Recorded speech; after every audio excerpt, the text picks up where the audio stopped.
Trending na steak. So what's your ulam pare na Facebook page? May branch na pala sila sa Bulacan. Tara! Yo mga kanus, alam nyo ba ang nalaman ko? Kami napadpa dito sa Unit 112 Skyline Drive Plaza, Barangay Maharlika, San Jose del Monte City, Bulacan. Sa harap lang ng Skyline Hospital upang mag-steak night sa Escobars. Meron na silang 5 branches sa Metro Manila at ito ang kanilang kauna-unahang branch sa labas ng Maynila.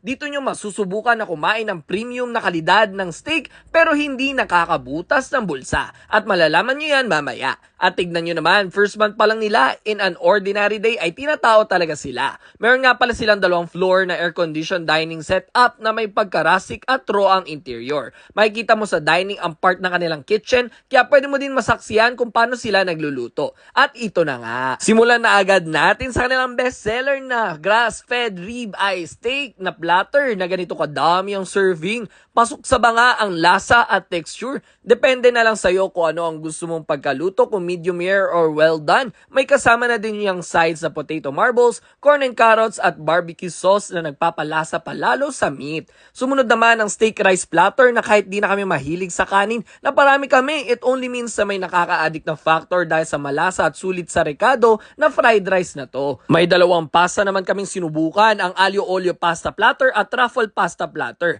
For us, mas bet namin ang truffle pasta dahil sa binalansing creamy and truffle-ish na lasa nito sa tamang pagkaluto ng noodles. At tama-tama din na nasinamaan ito ng kanilang beers, especially itong Amigo beer na may flavor na OG, Bear Light at extra strong. Meron nga pala silang Wi-Fi, may live band every weekends at may parking area. Open sila from 10 a.m. to 12 midnight every day. So ano pang iniintay nyo? Tara na at subukan ng steak sa Escobar Steakhouse. Let's go!